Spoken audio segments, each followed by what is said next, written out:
നമ്മൾ കാണേണ്ടുന്നൊരു സ്വപ്നമാണ് നമ്മൾ മരിക്കുന്ന ദിവസം സ്വപ്നം കാണണം. ഇരുന്നിങ്ങനെ ആലോചിക്കുക. ഉറക്കത്തിൽ സ്വപ്നം കാണില്ലല്ലേ പറയുന്നത്. നമ്മൾ ഇടയ്ക്കിടയ്ക്ക് ഇങ്ങനെ എപ്പോഴെങ്കിലുമൊക്കെ ഇങ്ങനെ ആലോചിക്കണം, ഞാൻ മരിക്കുന്ന ദിവസം അങ്ങനെ സ്വപ്നം കാണാം. ഞാനിങ്ങനെ ഇരുന്ന് ആലോചിക്കുക എന്തൊക്കെ നടക്കും. ഉടനെ വാട്സപ്പിൽ മെസ്സേജ് വരക്കും, ഇതാ ഇന്നാൾ മരിച്ചിരിക്കും. പത്രത്തിൽ വന്നു, വാട്സപ്പിൽ എല്ലാവരും ഇന്നാലില്ലായി ഒക്കെ പോസ്റ്റ് ചെയ്തു. ഒക്കെ എല്ലാവരും ഭയങ്കര സങ്കടവും ദുഃഖമൊക്കെ അറിയിച്ചു. കഴിഞ്ഞു.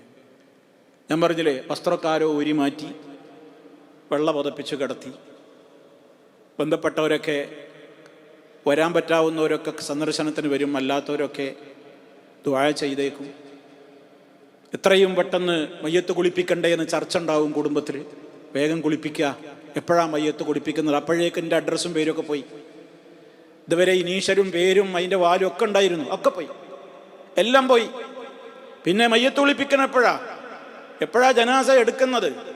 മയ്യത്ത് നേരത്തെ ദൂരത്തുനിന്ന് വരുന്ന ആളുകളുണ്ടാവും. അവർക്ക് ആദ്യം നിസ്കരിച്ച് പോകാൻ വേണ്ടി ആദ്യം നിസ്കരിച്ച് മയ്യത്ത് വെക്കുക. ആൾക്കാരെങ്ങനെ നമ്മൾ പരസ്യം, അപ്പോൾ വാട്സപ്പിൽ മെസ്സേജ് ഇങ്ങനെ പോയി, FBയിൽ മെസ്സേജ് ഇങ്ങനെ പോയി, ഇതാ നിസ്കാരം സൗകര്യാർത്ഥം നേരത്തേക്ക് നിസ്കരിക്കുന്നുണ്ട്, ഇന്ന പള്ളിയിലാണെങ്കിൽ ഇന്ന ഖബർസ്ഥാനിലാണ് ഖബറടക്കുന്നത്. ആളുകൾ വരുന്നു പോകുന്നു, ചർച്ച ചെയ്യുന്നു, കൂട്ടമായി അവിടെ കുറേ ആളുകൾ കൂടുന്നു, പുറത്ത് കുറേ ആളുകൾ കൂടുന്നു. അങ്ങനെ അവസാനം നമ്മളെ വീട്ടിൽ നിന്ന് കുടുംബത്തിൻ്റെ അടിയിൽ നിന്ന് നമ്മളെ മയ്യത്ത് കെട്ടിലാക്കിയാണ്ട് എടുത്താണ് കൊണ്ടുപോകും.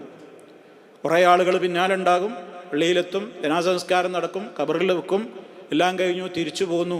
നമ്മളിങ്ങനെ ആലോചിക്കുക, സൂര്യൻ അന്നും സമയത്ത് ഉദിക്കും, സമയത്ത് അസ്തമിക്കും, വാഹനങ്ങളൊക്കെ ഓടും, ഫ്ലൈറ്റുകൾ സഞ്ചരിക്കും, ബസ്സും കാറും ഒക്കെ പോകും, ആളുകളൊക്കെ ഭക്ഷണം കഴിക്കും, സുഖങ്ങളിൽ അർമാദിക്കും, എല്ലാം പോകും. നമ്മൾ മാത്രം ലോകത്തില്ല എന്നേ ഉള്ളൂ. ഇതൊന്ന് ഇടയ്ക്ക് സ്വപ്നം കാണണം. അപ്പം നമ്മളെല്ലാ കിബറും അവിടെ നിൽക്കും.